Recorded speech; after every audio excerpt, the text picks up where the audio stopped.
After one Saturday night, I took a picture of everybody's receipt that left their tab open, and I got this many. 1, 2, 3, 4, 5, 6, 7, 8. And this is actually pretty normal.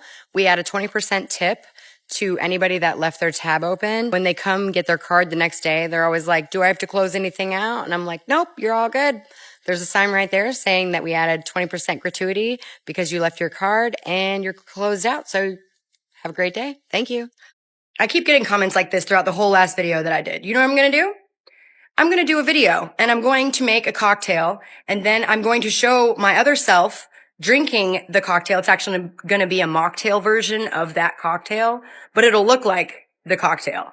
And then and I'm not going to explain myself. I'm not going to be like, oh, this is just a mocktail version. I'm not going to do that. Watch the comments. Okay? People will be like, oh my God, why are you drinking that while you're pregnant? I thought you were pregnant. What happened? Did you lose the baby? Like, then you will understand why I feel the need to explain myself. Hey, can I get a Tito's? Yeah, just like a shot or... Yeah, that's fine. All right, darling, that'll be $8.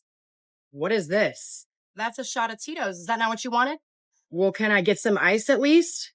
Sure, yeah. Did you want like a rocks pour in one of these glasses? Huh? Rocks pour? So the way we do a rocks pour here is we give you 2 ounces of liquor instead of 1.5, and then we charge you $2 extra for that half ounce. Do you want to do that?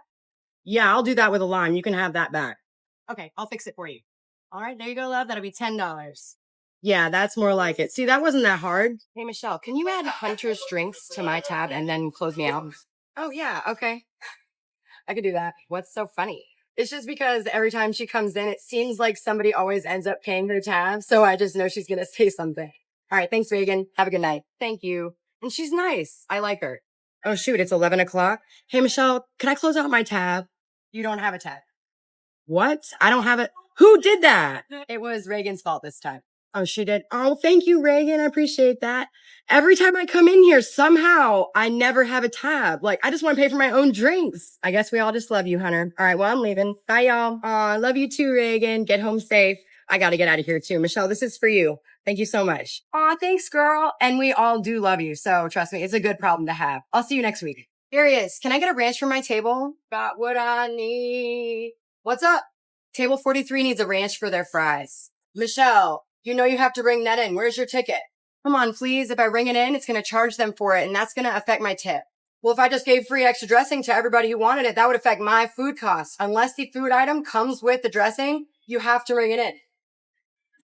Okay, I'll ring it in. Hopefully they just won't notice. People ask me all the time where I work, and I want to let y'all know that I work at 2 Buck Saloon. It's on Hawthorne Lane in Charlotte, North Carolina. I meet so many people from TikTok there, and y'all are always the best customers. So I have no problem telling y'all where I work. Don't be worried about me. I meet weird, creepy people in the real world all the time. I'm used to dealing with people like that. So I would love to serve your drinks if you want to come by and see me. I work Wednesday from 4 till midnight. We're open. And then I work Friday during the day, noon till 6. And then I also work Saturday nights. I usually get there around 8. But if you come on a Saturday night, we have live music a lot of Saturday nights and we're pretty busy. So I probably won't have that much time to talk to you, but I would still love to serve you.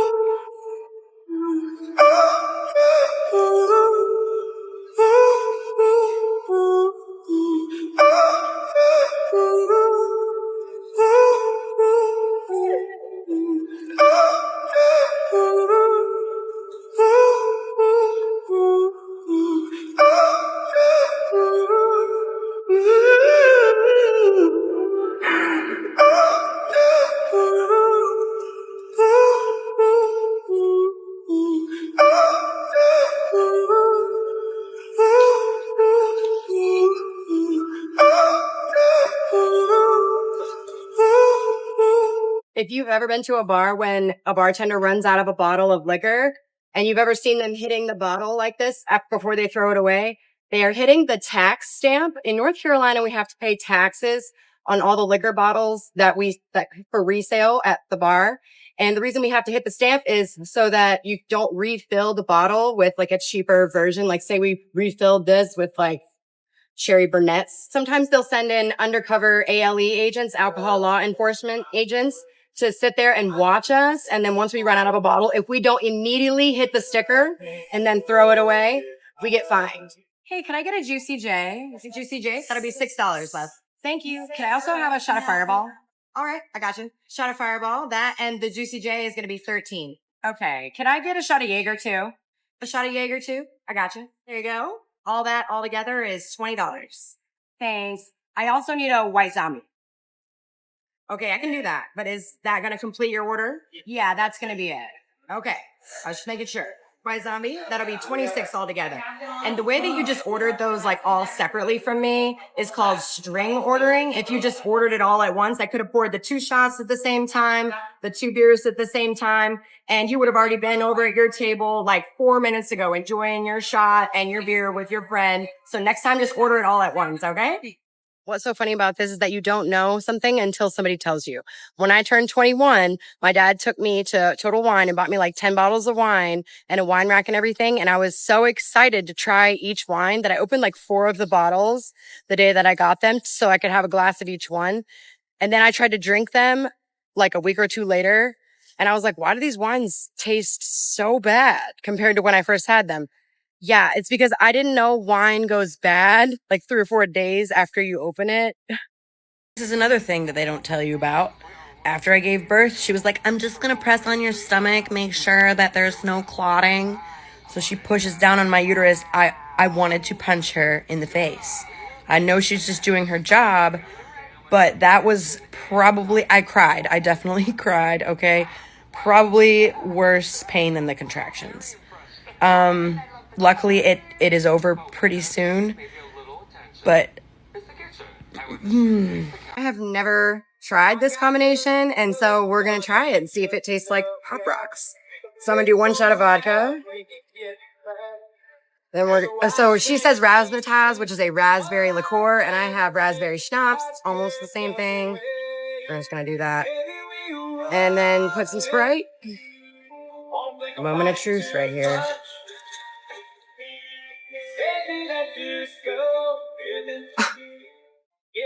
I don't know how, but it does. Hi, how are y'all? What can I get you to drink?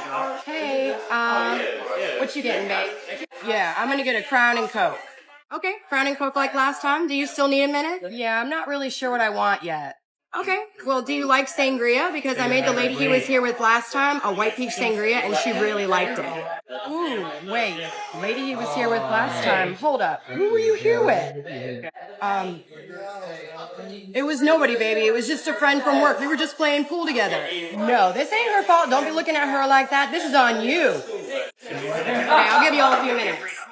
The placenta. Okay, so before I got induced, the nurse asked me if I had any plans for my placenta, and I was like, well, I mean, I didn't bring a cooler, if that's what you're saying, but I asked her if I could donate it, and so she said I could. It was just one extra thing that I had to sign. It goes to burn victims, because I guess placentas are really good for skin grafts. So that's what I did with my placenta. After I gave birth to him, the doctor was like, you're gonna deliver the placenta here in a second. I was like, okay. I was too preoccupied with watching what they were doing over on the other side of the room with him. But I'm pretty sure I had to push it.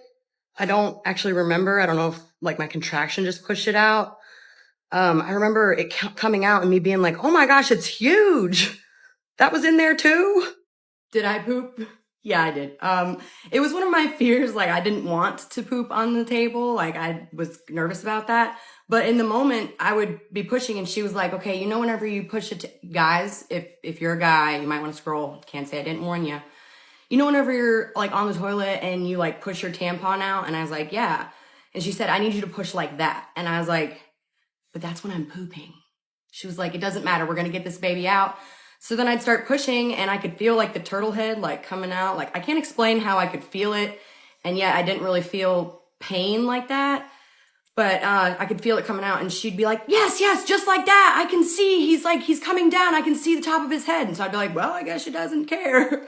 They would just wipe it away. It was no big deal. I mean, I cared more about getting my baby out at that point than I did about pooping, and they see it all the time. So it really, when it came down to it, it really wasn't a big deal.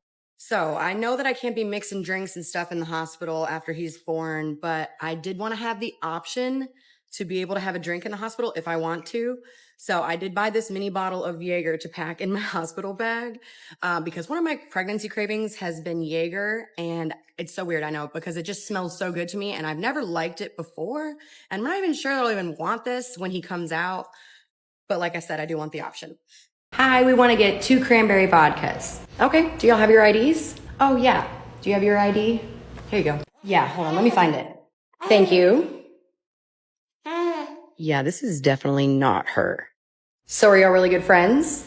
Yeah, we're best friends. Oh, okay. So what's your best friend's name? I mean, I only memorized my own ID. Dang it. Let's just go. Yeah, we need to memorize each other's IDs. When someone wants a sour drink, this is my favorite drink to make for them. I call it a Skittles drink, but your bartender probably has never heard of it. So if you want to order this from them, just tell them you want equal parts cherry vodka and grape vodka. And then fill it with sour mix and splash it with grenadine.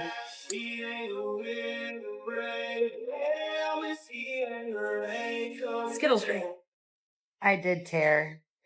And so I have stitches down there. And my mom, when she saw the whole birth, she asked me when she came to visit me the next day, was like, how are your hemorrhoids? And I said, what hemorrhoids? And she said, oh, you've got hemorrhoids. And I said, no wonder, because it hurts to walk. Oh my gosh. If they ask you if you want stool softener, say yes. Okay. Cause I was like almost going to say no. But then I ended up just saying yes because the nurse was like, well, I would get them because I asked her opinion. And turns out I really needed them because I was so scared to poop for like 3 days. I finally pooped today and thank God for the stool softener. So say yes to stool softener. Hey girl, when Thomas closes out, if he asks you to close out, will you let me know? I want to see something. Sure. Why? What are you trying to see? I've just noticed that he always writes cash in the tip line, and I never see any money in any of the jars around where he was signing out. So I want to see if he leaves any cash. Okay. I'll let you know. Oh, Michelle, I just closed Thomas out. Well, thank you. Thanks, Thomas. See, he wrote cash again. Hey, Thomas, come here. What's up? Dude, I always pick up your receipt and it always says cash in the tip line. And we take really good care of you. And you come in here every weekend. But I never see any cash in any of the tip jars or on the bar or anywhere. Oh, that's because, well, you know how I always pay for John's stuff? Yeah, you do. He always says when I pay for his drinks that he covers the tip with cash. Really? I have never seen John tip before. You haven't? Hey, John, come over here. Sup, bro? You said you have the tip when I pay for your drinks, right?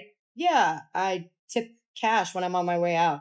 All right. Well, when you leave, make sure you say bye, okay? I will. If he doesn't tip you, let me know. You better be tipping them. Okay, I know. Bye, Michelle. I'm leaving. Thanks, John. Have a good night.